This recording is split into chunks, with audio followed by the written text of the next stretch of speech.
Okay. How are you, sir? How are you, sir? Very well. Good to see you. Mr. Rick. Well, we are on live right now with you on YouTube. Wow. Yep. I like your vision. I enjoy your vision, your passion. And since I've come to, since your testimony, since your testimony on Kingdom Fruits, I've Yes, come sir. to really admire, you know, I've come to really admire the way you are been doing and how you've been very purposeful. And I've seen your videos and I've seen the way you have really taken off. It's like you didn't exist before. It's like you never existed on planet Earth. I don't know how to say that, but I hope you understand what I'm talking Good. about. I understand, sir. It's like you never existed on planet Earth, and all of a sudden you bust open and Oh, you just hit the wrong way in a big way. all right, fine. Thank you. Thank you very much, sir. And so I'm very, very proud of you. Very, very proud of you. Thank you. And Thank you, I sir. want to welcome the people we have on YouTube. I can't see them. I would like to ask people on YouTube to greet us. Okay, I have Nkeshi here. And yeah, people say they can't wait to hear about you and about your story. Yeah, I think then I have VCN Media here. I have Godwin Okezi. We have a few people. I don't know if we are on YouTube yet. No, on YouTube we are on, sorry, on Facebook yet, which I think we are soon going to be on Facebook now. Justin Mayo is here. And so some people are writing that they can't wait to hear your story because they don't know you yet, so they want to hear your story. But what we are doing really is a book review today. It's not Kingdom Fruits because we already did Kingdom Fruits with Rick. So for people who did not witness that Kingdom Fruit, you can still go and watch it. It's there on the YouTube. Just go to Kingdom Fruits and you'll be able to see and write Rick. I'm not sure. I'm not sure. I cannot guarantee you that you'll be able to pronounce his last name. But but you will be able to find Rick for sure. And I will not start our fully until we are, I'm told that we're on Facebook. I've not been informed yet that we're on Facebook. So once we get on Facebook, I will let you know. And so this is what we're doing these days. We thank God for the technology. Thank God for Facebook. And thanks to that, we can have this kind of conversation now. You remember the time we did the Kingdom Fruits? We couldn't see you. No, we couldn't. Yeah, it was audio. Yeah, but now see what is happening. You do nice video. Yep, I can see it. nice video. You look very, very groomed and well fed. I can see that you're on your way to becoming a millionaire. You know?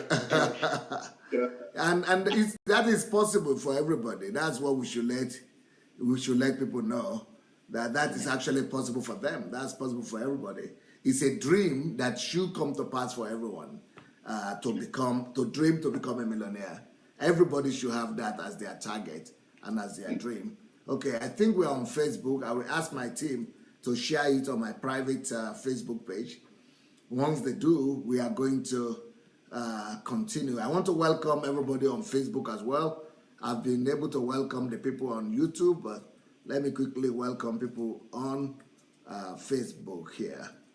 Let me see who is there on Facebook. We quickly welcome you.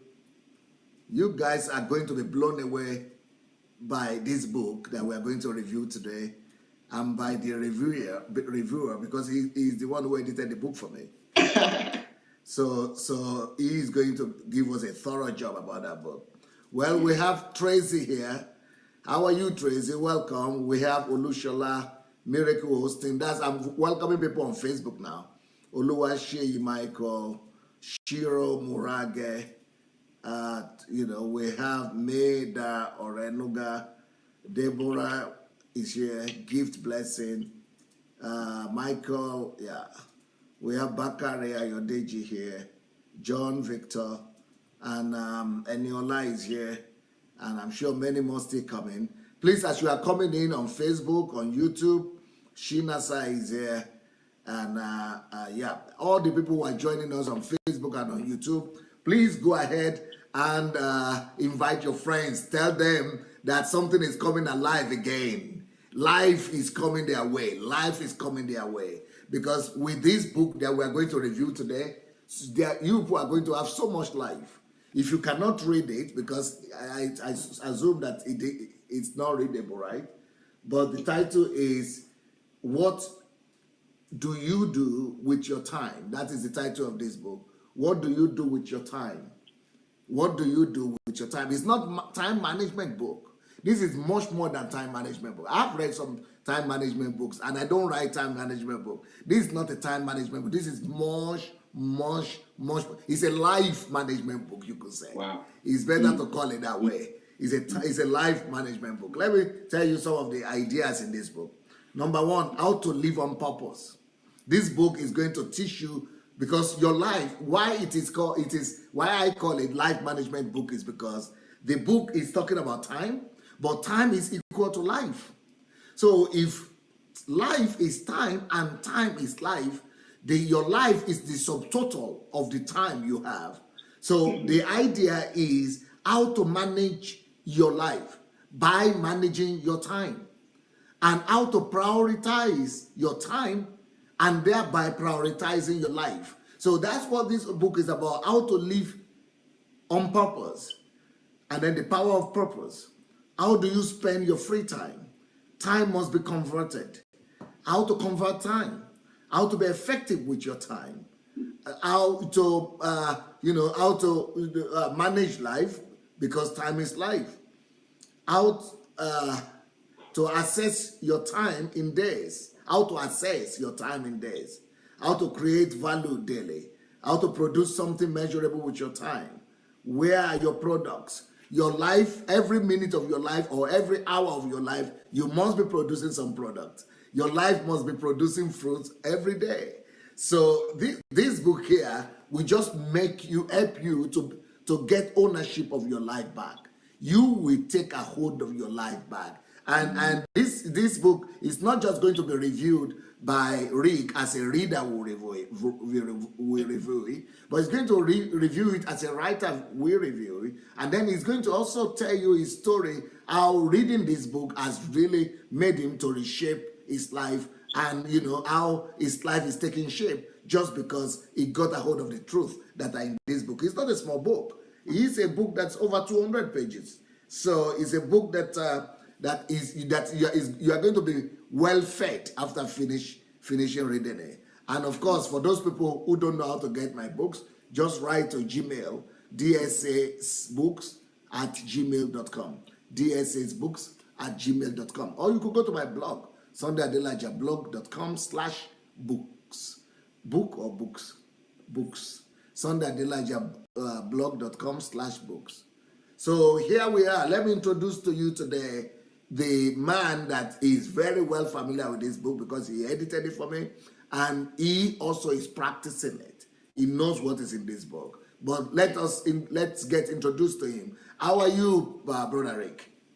Hello, Dr. Sunday. How are you doing? I am doing fine. Well, I am, like I said, I've been very encouraged by your story, by your testimony, and especially considering where life had thrown you, a year ago, or a few years ago, and how you are able to galvanize your energy and get yourself back together, get back on your feet, and you are now doing so many things at the same time. I am actually not looking at the results you have right now, but I'm looking into the future. I'm looking into the next 5-10 years, because the things you are putting in place right now will make you to be able to control your future. And that's why I think that you are actually the best person to comment on this book. So introduce yourself to our viewers. People are watching on YouTube and on Facebook, and they all want to get to know more about you. Okay. Hi, everyone. My name is Rick Matsoko Tere. That's Rick Matsoko Tere, and I'm from Zimbabwe. Matsoko Tere is not Zulu, is it? No, it's Shona from Zimbabwe. It's Shona. So you are from the Balawalo area? Bulawayo. That's where the Ndebele are from, the other part of Zimbabwe. Okay. We're from the other part. We're the other guys. The Shona is the other guy. So the Shona is the biggest. That's the main. The main tribe. The main tribe of Zimbabwe. Right. Yes. Right. Okay. Yes. But Shona is Shona not similar to Zulu? I guess it's a Bantu language. They're from the southern, so they got certain similarities. And in fact, my grandmother is Zulu. My grandmother. Will you understand a bit of Zulu when they speak? Ndebele more, which is our language, which is Ndebele from Zimbabwe. I understand that a bit, and that is very related to Zulu. That is very similar to Zulu. Okay, Ndebele is the one that is similar. Because the reason why I thought it's similar to Zulu is because when I listen to some songs from Zimbabwe, they sound similar to Zulus. Some songs sound similar to Zulu songs. So I thought it's a common language. Oh no, they're related. The languages are related, so there's a lot of similarities there. Okay, but you don't have a national language, do you? I don't. So English is the official language of Zimbabwe, just like in Nigeria. Eh? Yeah, and then Shona and Ndebele are equally. They are equally looked at as the the other languages, the other official languages of Zimbabwe. Okay. Well, but you don't live in Zimbabwe now. You are in England. Nope. But now I live in England. I've lived in England now for 2017, 15 years now. Okay. So yeah, so I live in Derby in the UK, which is in the Midlands. So you are British. You are a British citizen. I am British. Yes. Okay. Because you know what I discovered. I used to go to England a few years ago, and I discovered that there were so many refugees or so many people from Zimbabwe. But what surprised me is that even though Mugabe was still in power, but about 2, 3, 4 years ago, they started sending a lot of them back who are not British citizens. They refused them, and I'm surprised. Why should they refuse them when the government was not changed? I don't understand that. So a lot of the people that I know about, somebody even told me there were a lot of Zimbabweans in one church, but they were all without papers. That they didn't give them about 200 people left in London. So I don't understand that politics. What do you say about it? Do you know about this at all, or you don't know? It's unfortunately in the community it's a big problem. It's a big issue, but I haven't seen it as much, but I know of it very much. Like the papers issue is can be very tough. But then the good thing about Zimbabweans, or the interesting thing about Zimbabwe, is that when they deport them, they actually go. When they deport Nigerians, they won't go anywhere. They will find a way, get another passport, or run away, or do something. They will find a way of not going. We're not yet as sophisticated as Nigerians, so very soon. Yes. I'm sorry, Jack. I'm sorry. Get yourself introduced to the people. The story. Yeah, so everyone, like I said, I'm Rick Matsoko from Zimbabwe, but I've lived in the UK now for a long time, and I met Dr. Sunday Adelaja last year. It was around, I would say about July time, or July, August last year, and in my Kingdom Fruits, I speak a bit more about what happened. But and I'll say a bit about what my life is as we go. But this book, What Do You Do With Your Time, literally changed my life. It flipped everything. This book, What Do You Do With Your Time, flipped my life around. Literally, I changed the way I live from a fundamental level. On a fundamental level, like the times I wake up, everything. I changed because of this book, and it is because of this book here. Working through it and editing it, because I had to spend so much time with the material of the book, it literally got inside me, and it has changed my life indeed, allowing me to take my life from back. At the time when I started reading the book, at the time when I met Dr. Sunday Adelaja, I was in a really, really bad place. Is it okay for me to talk about that? You should. You have to. so that Yes, people yes. will get where you are coming from. Yes. I was in a very bad place. I'd arrived in the city of Derby, not by choice. I'd lived in another city for 12 years before that. But now I got here. I was separated from my wife, divorced now, had no job. I was depressed. I was basically just about to get into depression. I was highly stressed. I was even struggling to sleep. I would wake up, hyperventilating. I was dead broke, like I said. My business had exploded. I like to say exploded spectacularly, because it wasn't even a small thing. It was really bad. Spiritually bankrupt. I was spiritually bankrupt at the time. I was struggling to even like trust that God had even called me. I was starting to doubt that. And I've been a Christian for a very long time, 20 years plus. And I've known that I've been called for a long time. In fact, I was working, knowing that I'm going to go into ministry in life. But at this point, I was thinking, because of the failure I had as a husband, I was just thinking, does God even still, if I failed like this, then maybe God hasn't called me after all. I shouldn't be doing this. And so I found Dr. Sunday Adelaja at the right time. I definitely found him at the right time. I'd been messing around with many mentors. And because I was so in a depressed, stressed place, I think the good thing was I couldn't listen to all my many mentors that I had, because I had a mentor for each section of life. I would listen to people like T.D. Jakes, Dr. Mike Murdoch. I'd listen to many different people. But because at that time I was really feeling stressed, I was struggling to actually listen to them. So I just needed one thing, and I came across one of Dr. Sunday Adelaja's messages online. It was one of his daily broadcasts. I think at the time, actually, it was why joblessness is a blessing. And I think 2 days after that, you actually spoke, what do you do with your time? I think you actually gave the message, what do you do with your time? And I connected with Dr. Sunday Adelaja. From then, what do you do with your time has helped me really see time as an asset to rebuild my life. And that is what I have done slowly, because it had to come with stages. I'm not going to say that I got to what I am now, the products I'm producing now.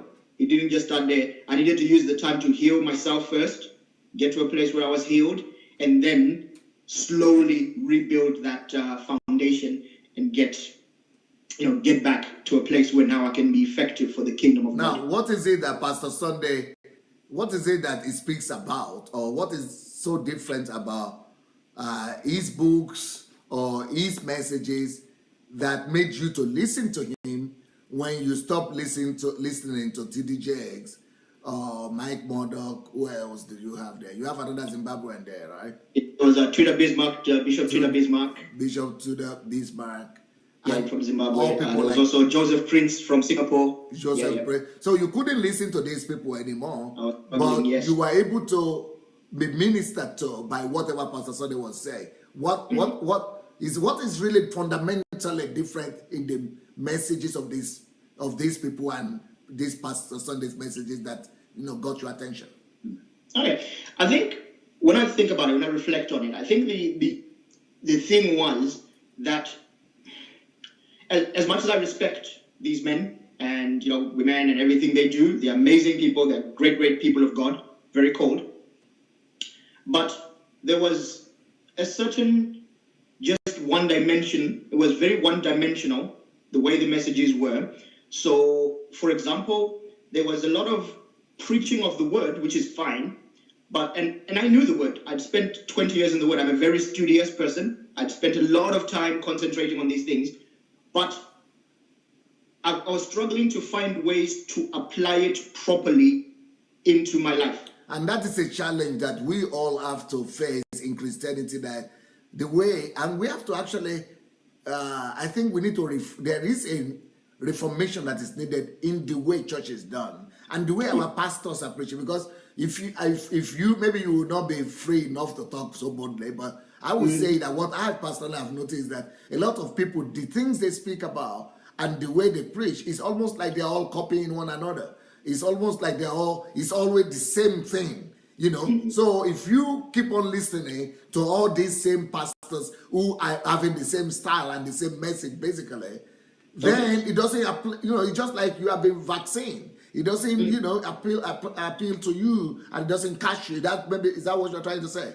Yes, I was very much vaccinated. Like it was like it was no longer, it was no longer hitting this. It was no longer getting inside the word. And I think one thing you did, and one thing Dr. Sandra Adelaja's message did, was you always brought it back to life purpose, to the fact that I had a purpose in life.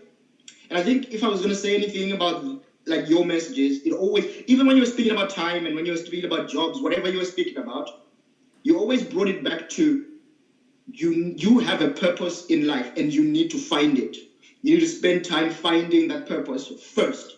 Because you see, again, I was almost now a professor of the Word of God when it comes to head knowledge. But because I didn't know my purpose, I didn't really know my purpose. So I couldn't fit that word in any particular place. I couldn't fit it in any particular place of my life. That was my struggle. So when you started saying, okay, I'm speaking about purpose, so I had to go find the purpose messages and listen to them. Then I started understanding how to build and how to rebuild my life. And then all your messages they were almost like a jigsaw puzzle, all your different messages, because your messages, there are a lot of them, very many sectors of life, many, very, very many. I'm not even joking. There's so many. But it was like pieces of a puzzle coming together. And because you have that common thread of always saying, you know, if Christians understand their purpose, when Christians understand what our purpose is, then that really spoke to me. That is, I think for me, that was the biggest part that spoke to me. That was the part that changed my life. It was almost as if you were coming out of the screen and speaking directly to me when you said that. Like the minute you put it all towards purpose, you are now speaking to the individual. You're no longer, a lot of these messages are for the masses. A lot of these messages are general. A lot of these messages are, I don't know if you understand what I mean, but the minute you start speaking about, Dr. Sandra Adelaja starts speaking about purpose, it really then spoke to me, and that was so appealing. That really, really, it put everything together. Even all the things I'd learned many years before that, they all come together now. Tell us again the state you are in at this point. You had lost your marriage, you lost your job. Were you in depression or something? I was approaching depression. I would say by the grace of God, I knew to go back to church straight away. So I didn't go into full-blown depression. So I went to do a very basic course. I think it's called Freedom in Christ, where literally I just spent many, many weeks just understanding the basics that Jesus loves me again. Because that was the stage I was in. I was near depression. I was very near depression. I would cry. I would spend some of my time crying because I now was living with my mother. So I was living I was sleeping on my mother's sofa. Even though you were living by yourself before, you had your own family before this. We had our own house, we had everything, we had cars, everything. Wow. Yes, and now we lost. And you were an IT specialist at that before. IT, I was an IT guy back where I lived. That was the job I had. I had to move back when I moved to Derby. I had to sleep in my mother on my mother's sofa in her front room. It got to a place. I think I had to take a job delivering newspapers. So I would borrow my mother's car and deliver newspapers around this city at 5 a.m. for next to nothing, less than minimum wage. It was less than minimum wage. That was the first job I could get. Yes, I would sleep. I would always be, trying to think, what did I do wrong? And that was just killing me. It was making my mind, I couldn't concentrate on any of the things. Whenever I tried to do something, I would say, let me try and, can I rebuild my business? But my mind could not concentrate on that. that because I was in a very, very bad place. Yeah. So, but then there was a lot of stress. There was a lot of stress. I'm trying to think. I think some people sometimes they call it like a when you feel like there's terror, like you almost, if when you close your eyes and try to sleep, you are having nightmares all the time, and you really, really get to that place where your mind is really messed up. That's what was happening at the time. If it wasn't for a very, very solid foundation in God, I think I was saying to somebody that one thing about me in my past, my father died a long time ago, and he unfortunately committed suicide. And I had never thought, I'd always thought to myself, what does a man think about when he commit suicide? I was like, that it would never, at that point, I think there was a time when I said to a friend that I actually understand now what a person could be thinking for him to take his own life. I would say I didn't want to take my own life, but I understood where a person could be mentally to take their own life. So you were near the abyss. You were really near the borderline, Satan was good. I think, you know what I think happened? I think Satan actually saw that there is a great future for you.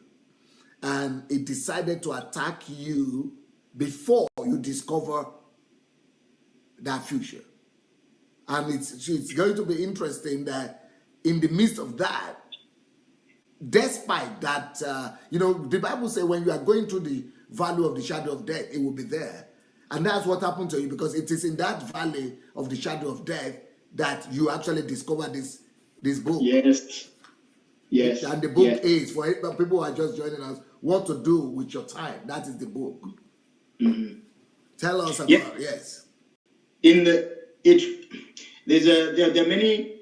One thing that you always say, Dr. Sunday Adelaja, is that in the midst, one of the things when you're looking for your calling, you look at your past experiences, some of your past experiences. And even though I haven't yet listened to it, you have a series on problems. And I really, really believe that this happened to me. Yes, the most terrible time of my life ever, the most terrible time. But I found in that probably the best thing ever. I found my purpose. In the most terrible time of my life, in that valley of the shadow of death, I discovered you. I discovered the book. I discovered the book, What Do You Do With Your Time? And the way I put it is, I had so much time, because now that I was in that doldrums, now that I was in the bottom, scraping the bottom of the barrel, now that I was at the bottom, the one thing I had was time. I had no money. I had no job. I had no family, relationship. No family. No wife. All this. So what was the one thing I did have? Time. And that, discovering this book, What Do You Do With Your Time, then allowed me to get out of that mindset of depression and, oh, woe is me, my life is so bad,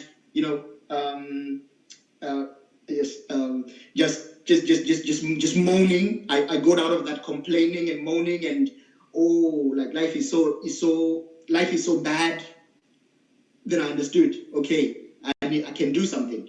You were always reinforcing in the book. You were always reinforcing the one thing that I do have is my time, which is my life is my time. At least I was alive. Many people did not come out of situations like this. Many people actually died. Many people killed themselves. Many people, got into some really bad behavior and ended up dying. But me, I was alive and I had time. So, but the problem is that people really don't know what to do with their time. Even though you are aware that you had time, but still you didn't do anything with your time until you came across the book. So also, millions of people, they don't even know time is worth anything. Tell us about that. Yeah. They don't. The funny thing is, I thought I was actually I was better than many people. I was like, oh, me, I know. So I contacted you and I was like, oh, Pastor Dr. Sunday, can I write some books for you? And you gave me a chance. Thank you very much. But I thought I was actually better than most people. I was like, oh, I can do this.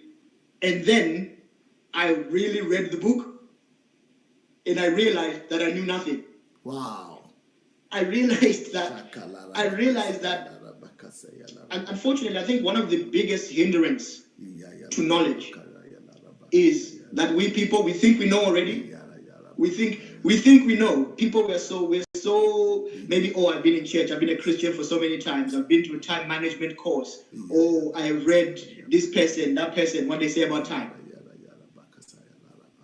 If you are humble enough to pick up this book, and I challenge you to read even just the first 2 chapters, you will know very quickly that whatever you thought you knew about time, Dr. Sunday Adelaja takes it to a whole new level, shows you truths that are fundamental. The fact that time is the building block of the universe itself. When we are thinking about our minutes and our seconds in life, we never think about that. We're just thinking, oh, time is this thing, oh, I need to get to a meeting on time, all this. But we just don't understand that this is an asset. Time is an asset. And people don't know that. People don't know that. I think, unfortunately, Christians are even worse. We Christians are even worse than everybody else on understanding things about time. I think the world probably understands a little bit more than us.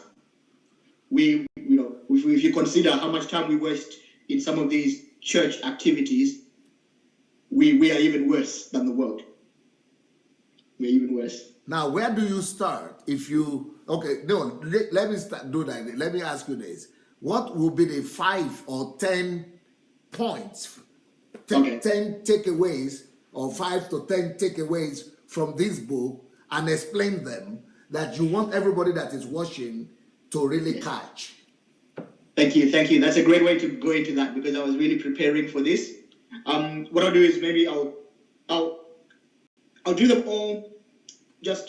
I'll go with them. So I was thinking about listing them first, but I think it would take too much. Like I'll do them. I'll go through them. Yeah, each one and you explain, right? Yeah, explain it. I think that's the better way. First of all, I think the central message of the book is that time must be converted into products. But I have read so many books on time management. That phrase you just made now, I never read it anywhere. I've listened to Tony Robbins. I've listened to John Maxwell is my friend. That phrase, I never heard it anywhere. I don't know of you. Maybe you heard it in time we're talking about time. I don't know, but I never read it or heard it anywhere. Like I say, Pastor Sunday, I've been a student of personal development. I've really enjoyed personal development for so many years. So I know these people. These are Tony Robbins of the world. These are Jack Canfields of the world, and everything they do. I've almost like a nerd. I'm a nerd in that kind of arena. Not even once did any person say that. I have read about probably 6 or 7 John Maxwell books. All those men and women, not a single person said that. And that's why I was in my notes that I wrote for this. That phrase is in bold. I put it in bold. Repeat that phrase again. Because the central message of the book, What Do You Do With Your Time, is that time must be converted into products.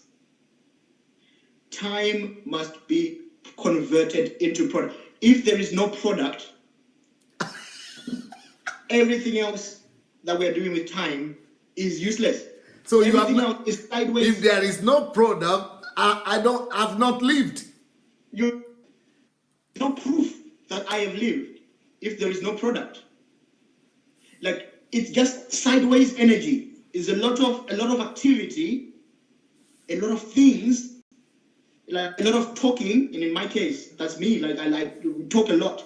A lot of us, there's a lot of talking, a lot of, oh, I want to do this. But if there is no product, it is nothing. And just to define. We need to be careful how we define how do you define a product? Tell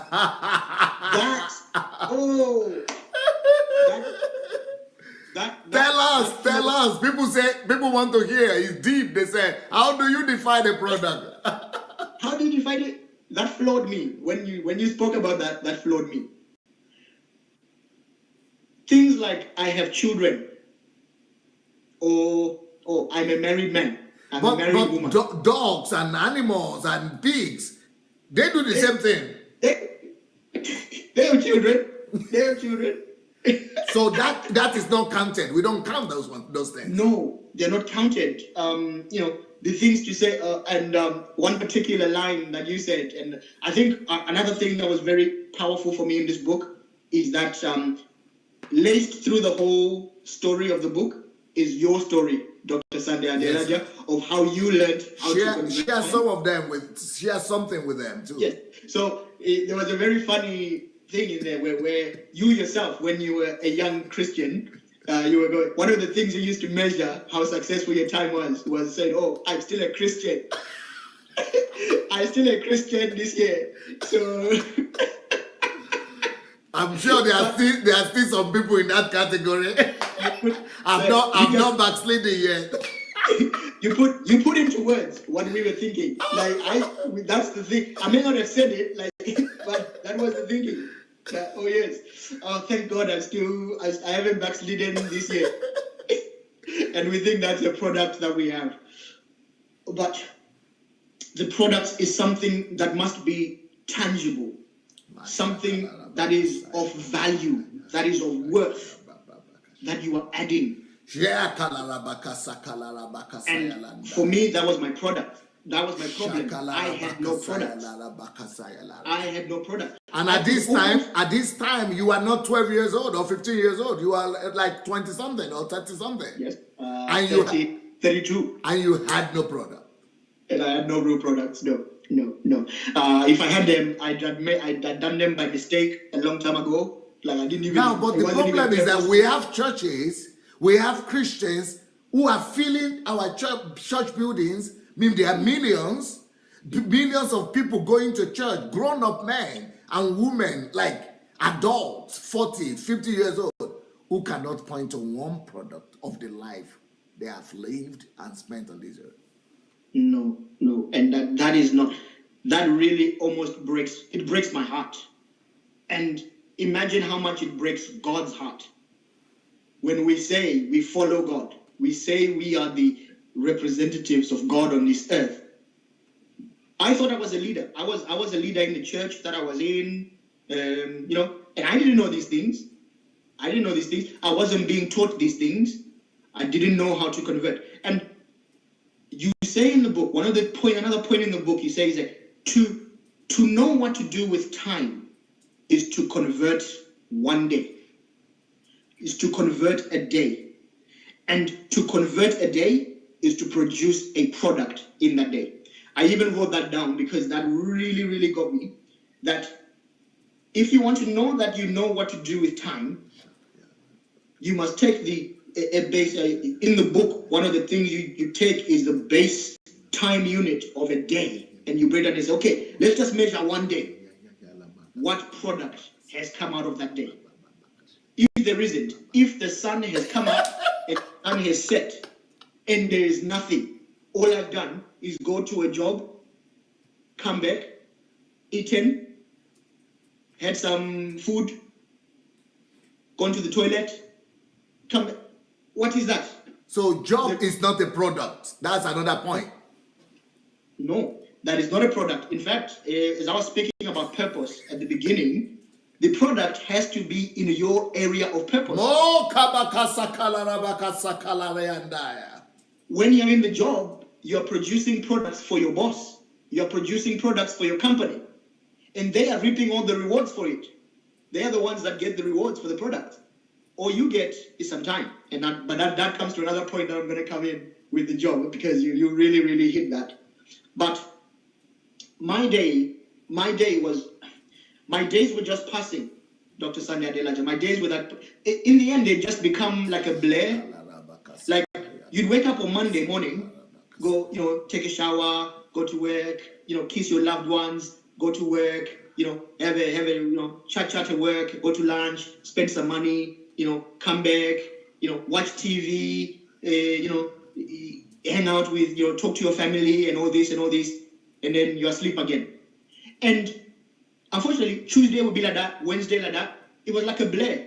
Or it was Monday one time, it's now the weekend.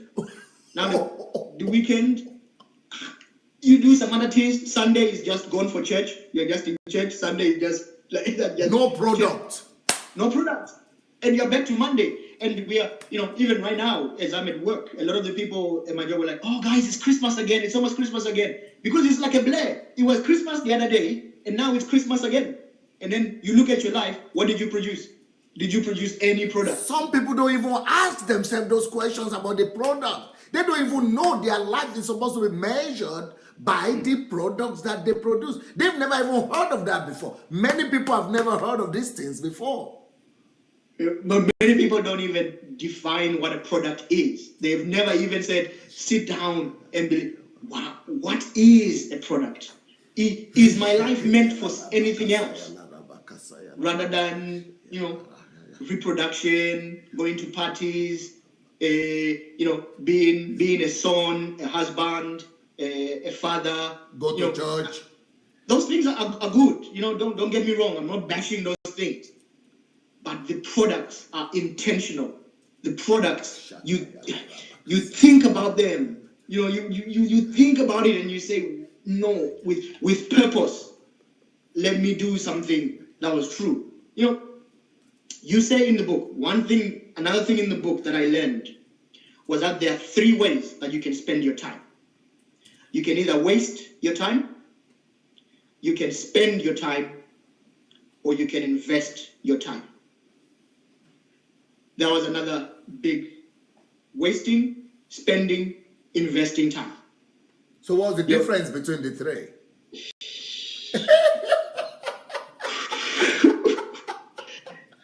When you're wasting your time, let me just explain the difference. When you waste your time, it's just that time is passing. The time just passes like this, like you open a tap of water and the water just goes and it just goes down the drain. Yep. So it's flowed, but it's just flowed down the drain. It hasn't been used for anything. And that is, a lot of people are like, oh, I just want to relax. Or, when you sit and you just get lost you don't even know. If someone even asks you, what were you thinking about? You're not lost in your thoughts. And someone asks you, what were you thinking? You don't even know. You don't even know. You just, oh, nothing. I was just sitting, doing nothing. And time just goes. You wake up and, before you know it, it's noon. It's midday. Because you've gone to work, you've come back, you're just going through the motions. You're just a spectator of life. Ooh. You're just looking at life, just passing. And that wastage, that wastage, that definition of wasting time, Dr. Sunday, around the time that I was writing this book, I moved house. I finally managed to move out of my mother's house. I got rid of my TV. I was like, I don't need a TV in the new house. That is one of the key things that people waste their lives on, don't even notice it. It's television. It's television. The amount of hours you can spend. Because there will always be a good show. There will always be good entertainment on TV. Always. That these people are, they are paid to help us waste our time. So they will always, you can never say, oh, let me just wait until this good show finishes. There will be another good show coming up. Then you have the movies, then you have the Nollywood. Oh, so many ways of entertainment. That is wasting. The second thing was about spending time. And this one is a tricky one. Okay. Because a lot of us, we do it and we think that we are producing products. And this is when you take your time and you exchange it for money. And that is the job. A lot of the time with the job. So in a job that we're spending time. So we're taking the time, breaking it down into 8-hour chunks, like an 8-hour shift or 12-hour shift, whatever. You're breaking it down and you're just exchanging it to your boss. So yes, you get something, and this is where spending time is a little bit better than wasting it, because at least when you're spending it, you get a little bit, you get something like, you get a little bit of porridge, you get a little bit of porridge there. But still, it is not the best thing you can do with your time. And it's so much wasting, you get nothing for your time. So the time just flows like that. And lastly, you can invest your time. And investing time is when you take that time that you have. Because it was going to pass anyway. Time is going to pass anyway. You can't stop time. So when you're investing it, you do things with your time so that you get some things in return. You multiply that time. So that has to be purposeful then. That has to be purposeful. This is where, and this is now the way I live. Ways you can invest your time is you add value to yourself. You add value to others, or you use that time to produce products. Now, if people don't know the book we are talking about, this is the book we are talking about. It's called What Do You Do With Your Time? What do you do with your time? If you don't know this book, if you are looking for something to give to somebody, especially the next year coming, this is time. The years are time. So what did you say? You said you add value to. You said at the again. To invest time, you have to add value to yourself. You add value to you. You add value to others, and you add value to some kind of product or service, or you produce a product or service. You produce goods. You produce tangible things. And this is one thing, Christians, we have to do this. A lot of the things we're doing in church, they're not tangible. Yeah. So they don't qualify as products. Because if they're not tangible, if they're not physical, if they do not help in the physical, if they do not add value to your town, your city, your country, it's not a product. It's not a product. And for me, I realized that to be effective, I must invest my time. I had to stop wasting time. That had to go altogether. Spending time, sometimes you kind of have to do it if you have a job and you haven't yet, but again, understand the difference between spending it and investing it. So you can't spend the lion's share of your time at work.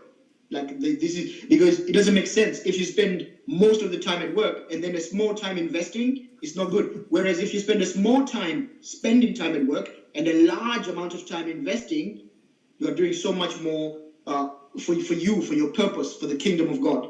And that's what I do. Ask this. A very, very key question to ask is, when you have free time, what are you doing so that it is not wasted? When you have any free time, this is now a question I ask myself. When I have free time, what am I doing so that it is not wasted? Am I reading a book? Am I making myself smarter?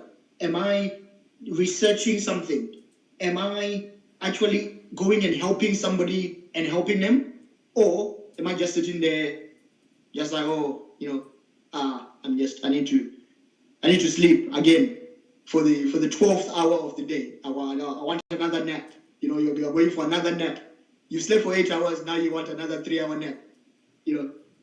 Life can't be like that. And unfortunately, that's what my life had been before. Because to be able to live like this, so somebody has to live for a concrete purpose, not just for purpose, but for a concrete goal. And somebody has to be consciously aware or constantly aware that he is actually pursuing. He's racing against time. And he has to be so purposeful that he's targeting some results at the end of each block of his time. Maybe at the end of the month, or at the end of the day, or at the end. So you have to really be pursuing and racing, fighting against time, so that your time is not stolen, but you are actually maximizing it. Is that what I'm hearing you say? It is. It is a war to get your time, to wrestle it out of the hands of all the different distractions and people, the devil, who are trying to take it from you. You have to literally fight them with purpose. Because if you don't think about it and actually say, okay, this is a very crucial time. This is the end of the year. Some people may be thinking that a day, that's too much, if you go from not knowing, never having thought about time, and then now you're saying, do something per day. How about every year? Right now, it's December 2017. The new year is coming. 2018 is coming. You can evaluate. At the moment, I am in solitude right now. Another thing I learned from you. I am in solitude. I am taking some time, alone time, to be with God, to think, to really write down things. I am evaluating how the year 2017 went and all the things that I managed to do, the products that I managed to produce, not just wishy-washy. What are the concrete products that came out of me in 2017? And okay, even now I'm getting to the point where I'm like, I'm so much better than I've done before, but I'm seeing so much room for improvement as I'm speaking to God and praying. I'm understanding 2018. I'm now thinking, I'm taking this time to plan out 2018. If I produced a book in 2017, my own book, my first book. Now I'm thinking in 2018, I need to write 2 books. Now I'm thinking goals. Okay, in 2018, I need to write 2. You've got to now think, be purposeful. What are your goals? At the end of 2018, where do you want to be? What do you want to do for the kingdom, for you? What do you want to produce? That purposefulness doesn't just come. That purposefulness doesn't just come just going, just living, even maybe waiting for your pastor to tell you, it won't come that way. It won't come just existing. Existing will not, it's not just going to pop into your mind out of nowhere. You have to think about it and you have to be purposeful about it. And actually, this brings me to a big point that you talked about in the book. And this, again, I'll tell you the result, because the result was very drastic in my life. And this is the habit that we have of church going just out of tradition. Just going to church because, that's how we've always done it. One needs to ask themselves, you need to ask yourself, is that the best way I could be investing myself? Before going to, and I know that going to church is one of those sacred things, especially if you've been a Christian for a long time. Many people listening to this, have been in the Christian community. This is one of those sacred cows that cannot be touched or going to church time. But I'll tell you, Dr. Sunday, I started working on this book in December last year. I have not been to church since then. That was the drastic thing that happened to me. I've been to church 1 or 2 times, but I stopped going to church because when I evaluated things and the time that I was spending there, the fact that the sermons I was listening to in church, I could almost preach them myself. I'd spent so much time in the Word. These things that were being taught, I knew them. Like where the preacher says, let's open to this verse, and the verse by your head. You don't even need to open your Bible. God really challenged me through the book. What do you do with your time? And said, is this the best thing you could be doing with your time then, going to church, just getting more and more of those verses? Or can I go away, get into a place, take all that church going, take it all, and convert that into products? Can I take all that church going, all that anointing, all that prayer, all that Bible reading, all those Bible verses that I knew by, you see, I knew them all. I had so many sermons. I had sermons that I was waiting, one day I'm going to have my own pulpit and I'll preach these sermons. And God said, why don't you convert them into something that is helpful for the city of Derby? Instead of waiting for, someone is going to give me a pulpit in my own church one day and I'll preach. Purposefully go out. I ask myself, time spent solving a problem, that's the point that you put in, is that time spent solving a problem will bring more glory to God than going to church without having anything to show for it. Time spent solving a problem, that will bring, it will bring so much more glory to God. We are wondering, oh, how can we be evangelistic? How can we be better evangelists? If we actually solved the problems of the people in our city, we wouldn't need to go for crusade. London doesn't need another crusade. Derby, my city, doesn't need another crusade. If we spent, and that, what you said, what do you do with your time, sir? What do you say, what do you do with your time about that? Stopped me in my tracks. I had a conversation with my pastor. I explained to him, this is what I'm doing. You know, I need to work, and I still see him here and there. I go to some events to support conference and all this, but I am now very, very particular. I need to convert all those things. Now, what have you been able to do since you stopped wasting all that time in religion and in church going? What have you been able to do with that time that you are able to conserve and save and use for your own purpose? What have you been able to produce? What are the products that have come out of that? Okay, so I had to put them down in a bit of a list because yes. Some of the things. Yes, let's hear them. So first of all,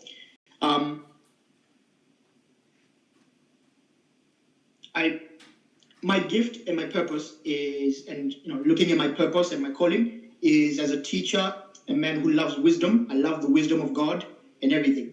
So I started a brand, my personal brand. So I actually started Rick Matsoko Tere personal brand. That's the first thing, because from me itself, where I'm a teacher, I am bringing my gift of wisdom. I am using many ways to speak to people and teach people in my various communities the things that I have learned. I spend a lot of time converting. The things that I do. I convert. Let me show you some of the things I convert, Dr. Sandy, because I have to put in. I convert the knowledge that I've collected over the years. I convert the wisdom that I've then got by applying all that knowledge. One of the things I do when I get knowledge, I like to apply it.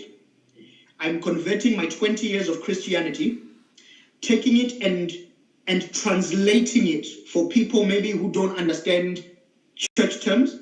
So I spend time really putting it that way. Some of the things I've learned from DSA teachings, I'm converting that. I'm turning that into something. So, let's say you have taught a message. Dr. Sandy Adelaja has taught a message, and I'm like, wow, this message would be so powerful and useful for my country, Zimbabwe, because my country, Zimbabwe, right now has just gone through a political upheaval. There's been a change of leadership, and a lot of the teachings about how to use work and the dignity of labor, I need to take. But instead of doing the easy thing of sharing the message that you did, I spend time, because I speak their language. So I know what the wisdom you are giving, then I speak it in their language, and I then go and I distribute it in the places that I know that Zimbabweans hang out, that my fellow people. So I do a lot of work. I spend a lot of time researching them. What are the groups on Facebook that they all go to? What are the, what's the language? How can I put it into my own language sometimes? How can I speak it? How can I apply it to all this? So my personal brand does a lot of that. It converts. On my personal brand, I'm speaking about I started something called the Journey to £1 Million. Journey to £1 Million is a vlog, is a video blog, articles chronicling the way that I am applying Dr. Sunday's teachings on the laws of money and how to, because again, I was very broke when we started this and I wanted to build, but also I know that God called me to be a millionaire. Is there any way for people to follow and read those video blogs? Yes, the page for that is just on Facebook. You can just search for Rick Matsoko Tere. Okay. I have a fan page there, so you'll find my personal profile and my fan page. Okay. You can add me as a friend on my personal profile. I'll accept any of my DSA family, but also a page there. But also I have a place called just my website www.rickmatsokotere.com. Yeah. I have that as well. Okay. This is where, and I'm vlogging because imagine if the Bible tells the story, for example, of Joseph and how Joseph went from being a slave until he became the prime minister of Egypt. Imagine if he had a daily video blog and every day Joseph was telling you what he did every single day to get there. I thought that is a great idea for for something. People would love to see that. Sharing honestly my struggles, even when you start at the bottom, using when you have a minimum wage job and you don't have like many, because everybody thinks it takes money to make money. These are these are some of the products this is just one product that's coming out of me. I do something called morning meditations where I noticed that on Facebook there's just loads of negativity, but I wanted every morning to share an inspiration, a quote, a statement from Dr. Sunday Adelaja, something like that would just inspire my friends, like inspire them and give them some hope. It's not churchy. There's no verse and chapters. It's because I understand that my audience is different. Like, we make that. I speak a lot about work and jobs. That's another type thing I'm speaking about, because that's one thing I know. I've spent it many times in work and jobs. So again, on my personal brand, I speak about work and jobs. That's going to be something I'm doing in my city as well. And, education as well is something that's so big on my heart. Like I say, I'm a teacher. And you are developing plans to help your city, right? Yes. And this is one of the products that we're getting into. The second product that came out of me this year that I spent time doing is I wrote my own first book called Minimum Wage Revolution. Yes, thank you. I published it last month. The learning curve of writing a book. Dr. Sunday, I respect you so much now, understanding what you have to go through when you write all those books, because just writing one book. But that book was actually, because it's called Minimum Wage Revolution, and it's to help people. So just staying home from Sunday services and church activities, you could actually write a book. And I wrote a book. More than that. I wrote a book. Well, if I look at this year, I wrote my own book and I edited 2 books. 3 of your 3 books. books, yeah. Yeah. I edited 3. And then you had many other products. Give us more products you have done. Yes. So the Minimum Wage Revolution is actually the first step of something that I spoke to you about in our Kingdom Fruits, which was called the Derby Plan. That's something that I'm doing in my local area, where I'm setting up a company called Employment Training Derby, which is going to solve the problem of underemployment and unemployment in my city. Taking the principles of work, jobs, the principles that I learned about how to start from a minimum wage job and work your way up, taking all those things and giving them to the people in my city maybe who feel, I have no choice. A lot of graduates are coming out of university. They're not getting jobs straight away. They don't know. A lot of kids are leaving school. Maybe they failed school and they think that their life is over. They don't have to there are so many avenues that they can do to create their career. And I'm doing that right now in my local community. That's another product that's coming out. Another product that come out is Legacy Books.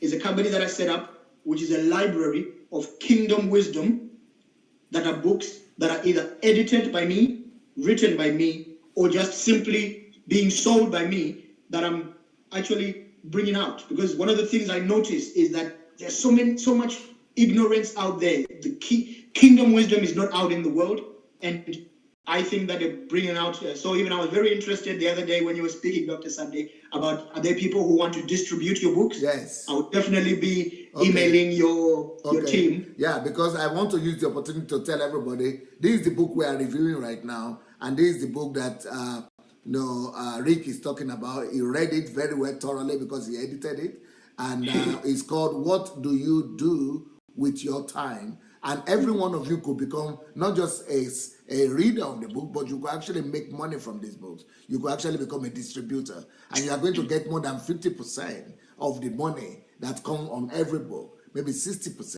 maybe more than that. I'm not interested in the profit. I'm not even getting any money from it.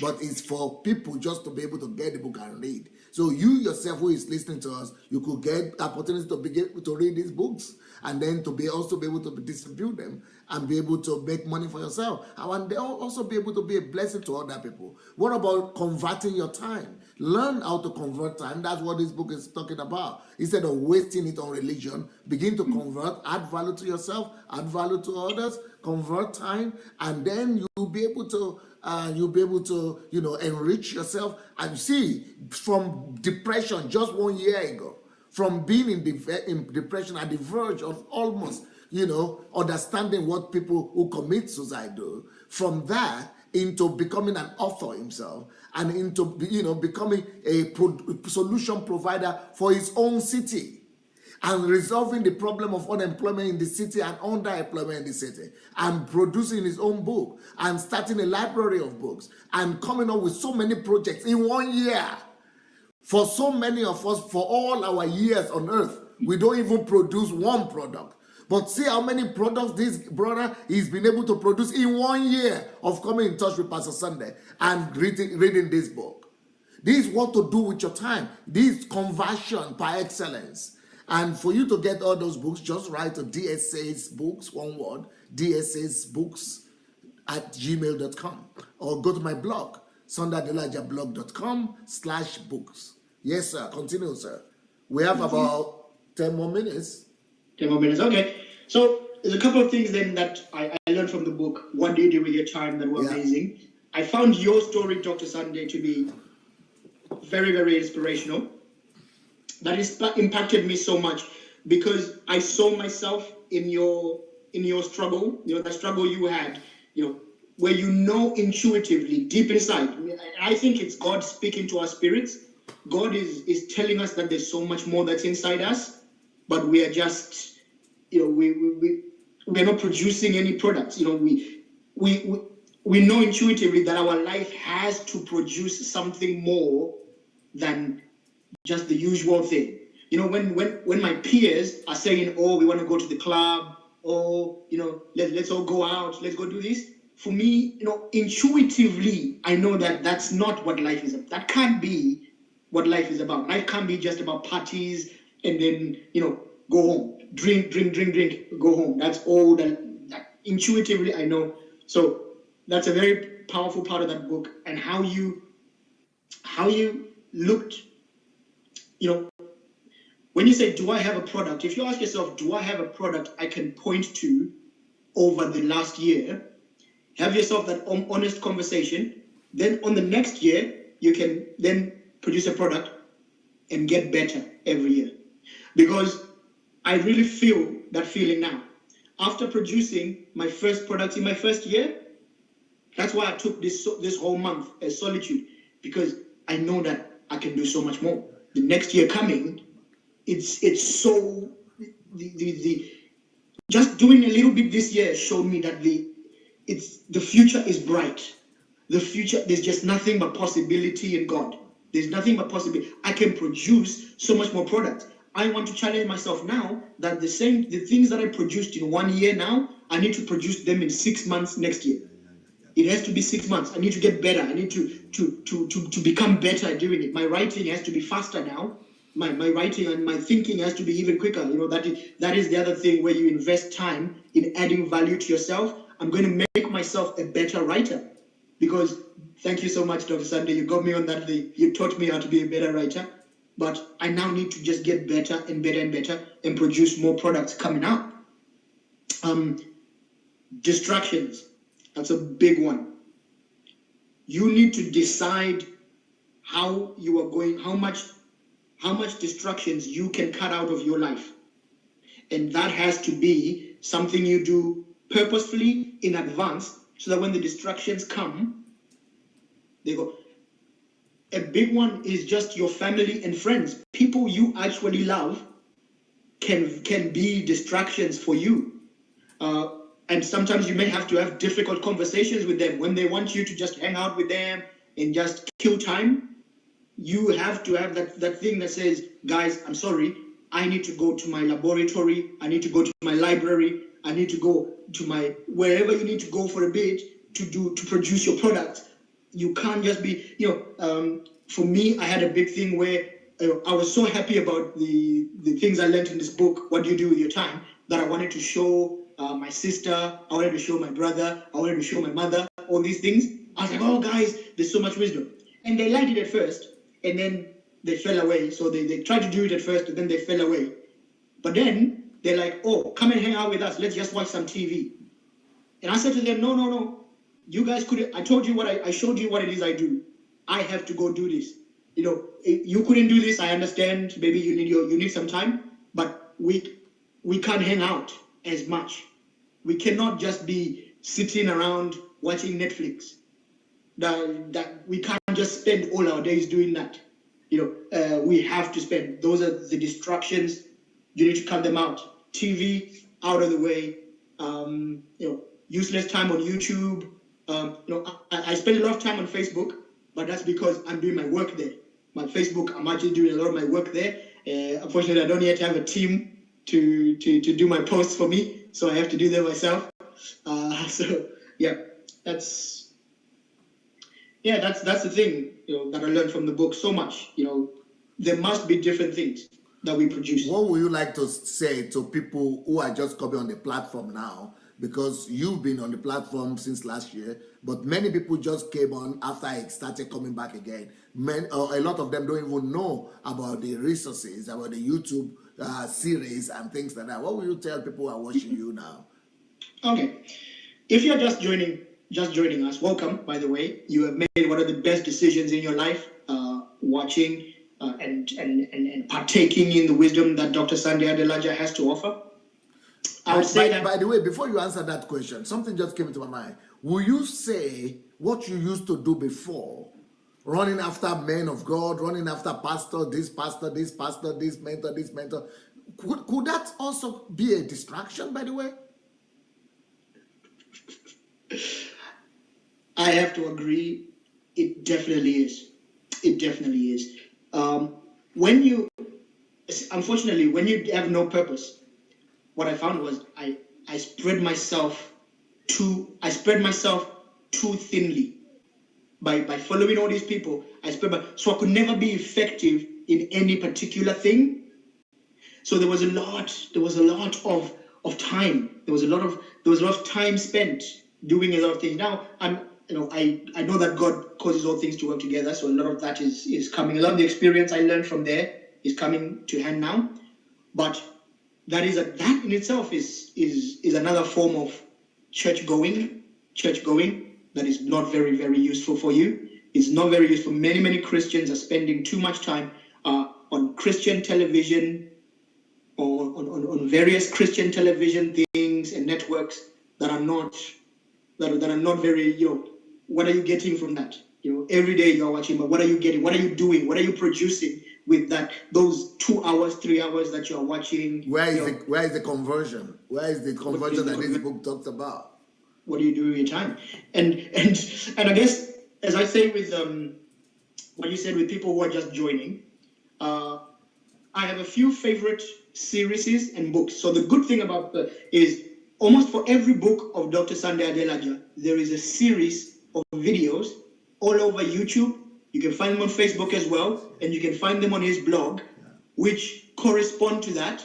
So maybe even, I understand some people say, oh, I'm not much of a reader. Every book has a corresponding video that you can watch. So you have no excuse. You have no excuse. I would say to anyone who's starting, start by finding your calling, your gift, your purpose. That's a series.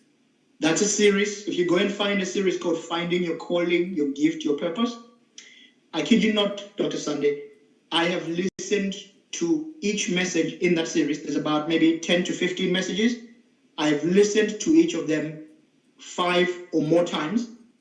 And every time I'm getting more and more out of it. I'm writing notes on it. I'm analyzing it. I'm then doing homework about it. I'm going away and doing research on the things. Because there is so much gold and value that is hidden in that. That's the first thing. If you do that, you will find who God created you to be. And this is the you normally thing. do that on YouTube, right? Sunday Adelaja Official. Sunday Adelaja Official on YouTube. That's where I go. Okay, that is the Purpose and Calling series. Yes, that if you go on the homepage. Yeah, that is probably number 6. Yeah, in the homepage, right? On the homepage, it's actually number 9. Number 9. Okay, Sunday Adelaja Official series number 9. Yes. Calling and Purpose. Calling Purpose. I don't even remember what series, but you remember it. Because you've been going through it so many times. I go there all the time. I live there. That's a big one. I would say it will really, start by that, and then you will see it will lead you to other things. There is a money series. I'll actually say my favorite books. Because I thought about this. My 5 favorite books. Yeah. They have a corresponding series with that of Dr. Sundays. Number 1, what do you do with your time? Yes. What do you do with your time? That's it. What do you do with your time? Make sure you get this book. Yep. There is a series on time. There is even a series on time and conversion. Yeah. That you need to get, as well as a series on what is the second book? Second book.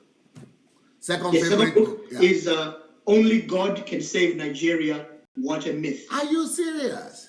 So you actually recommend this to people who are not Nigerians as well? I recommend it. In fact, to my Zimbabwean people who are here, and we are about to rebuild our country. We need to rebuild our country. Right. Now that Mugabe is gone, this book is, I'm going to be selling this on my website, on my library.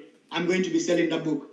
Only God Can Save Nigeria. What a Myth. It is the blueprint that I'm using for helping my city, Derby, right now. That is the blueprint that I use. The things that are in there. This book, Only God Can Save Nigeria, What a Myth. Nigeria. This will help. So this is happening in England right now. It will be in England right now. Talk less of Africa. Okay, what was the next book? Book number 3. Money Won't Make You Rich. Money Won't Make You Rich. You read it? I've read it. I have it on my thing. I have gone through even right now, this month of December, I'm going through each of your sermons on the laws of money, one every day. I listen to one of them every single morning. So you have to tell them that. So let me tell them that there is a series on money and on the loss of money. And that is the series that I use to raise millionaires. It's series number 4, right? Series number 4, yes. Okay, series number 4. If you go to YouTube, Sunday Adelaja Official, series number 4, the loss of money, right? And that is where this book is coming from. And that's what I use to raise 200 millionaires in 3 years. So this is your next book. Money Won't Rich. Okay. Make sure you get that. And then I'll go. The other one is Insulted by Ungodliness. Insulted by Ungodliness. Tell us about that. Why that? What did that do to you? Now, this book is probably now, of all the books that are here, these are the book that is probably speaking to my future the most. Because there are things that I see every day when I watch television, watch the news, see what's happening in our schools, in our systems, that I want to address, but I feel that I'm not yet prepared yet to do. But I feel God saying to me, this is your life's work. There's a message under the Calling and Purpose series that's where you said, your calling is where what you love and what you hate meet. Yeah. And for me, what I love is the wisdom of God. But the thing I hate is when I see the ungodliness that is destroying the Western world, that is destroying America, Britain, Africa. And this is what this book is talking about, right? And this book talks about that. And these are solutions that, when I know in my later work, if you want to go into politics, if you want to really affect the world system. Change your generation, yeah.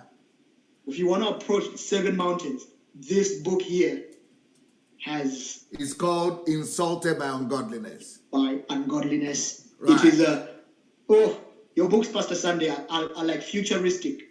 That's what your books are like. They're like futuristic. Yeah, somebody tells me that all your books are bestsellers. All of them like life changing. You can't find a bad one. you can't find a bad book by Dr. Sandy Adelaja. You can't. Which is the next one?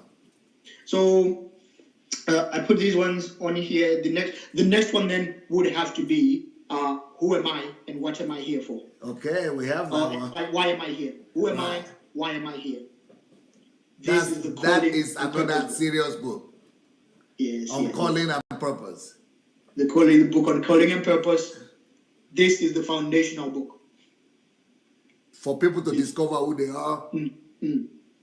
I think so. And I think for people to get the most out of your series and teaching and your platform, I think that book, personally, I think that book is the best to start. The book, Who Am I? Why Am I Here? Is one of the best starting places because it will help you put every teaching that Dr. Sunday Adelaja does into perspective. Beautiful.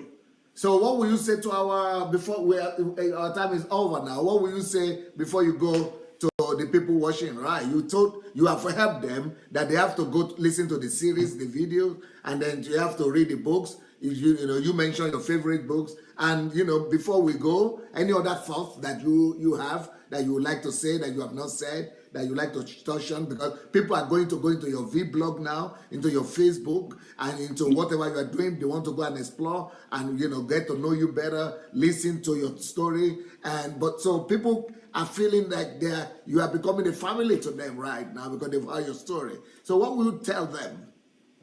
Because I'm so proud of you. All these results and products in 1 year. It's unbelievable. Well, sir, I am so thankful to you, Dr. Sunday Adelaja. You have changed me. You have helped me so much. Words are not enough to describe the impact you have had on my life. And I guess one thing I can say to you guys, thank you, DSA family. You guys are so supportive. I have people in the family who are buying my book, who have been so supportive, who have been sharing, the links for all my things. So I want to say thank you for that. This place is a family.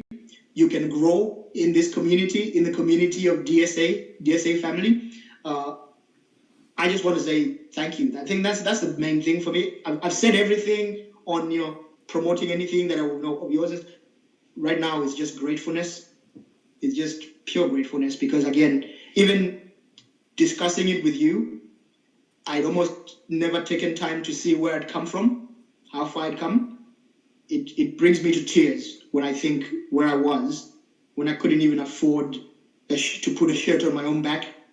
And I just felt like a failure, just being a burden on my mom when I'm a grown man, But even the conversations I had with you, where you literally spoke life to me, the first time I spoke with you, you were so understanding. You were a lifter up. You were a builder. You built me. You didn't tear me down. You just built me, and I'm so grateful, sir. Thank you so much for giving me that chance and for teaching me, and even for taking an interest in what I'm doing. Beautiful. Well, that is Rick Matsoko. Say your last name again. Matsoko Tere. Matsoko Tere. That is Rick Matsoko Tere from Derby, UK. And he's the one that edited this book for me. And it's called What Do You Do With Your Time? It's about measurement of your time. What do you use? How do you measure your time? You have to measure your time by product. By the product you produce in a day, by the products you produce in a week, by the products you produce in a month. And your job is not your product, your wife is not your product, your children are not your products. They are more valuable measurements, ways to measure your life. And if you have not read this book, you have been missing out a big time. And I want to recommend my other bestsellers. This one of my top bestsellers is called Church Shift, and that's what we are doing in Africa right now, bringing about church shift to the world. And then Kingdom Driven Life. Kingdom Driven Life is another book that is really a bestseller.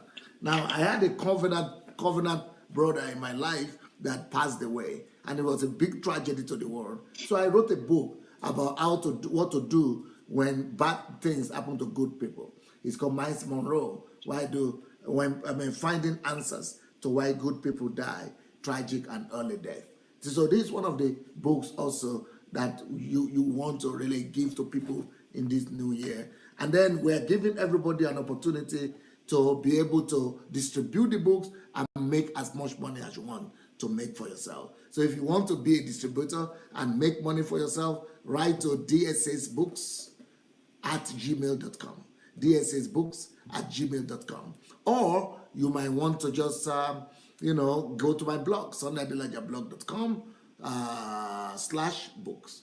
And I will see you tonight in the next 30 minutes. I will be back on YouTube and Facebook in the next 30 minutes to continue my live series. But you know what? Life is being changed here in this place, and we are also having an event in Ukraine from the 2nd to the 7th of January. If you want to join us in Ukraine and attend the History Makers Training, HMT, you need to go to sundaydelajablog.com /visit.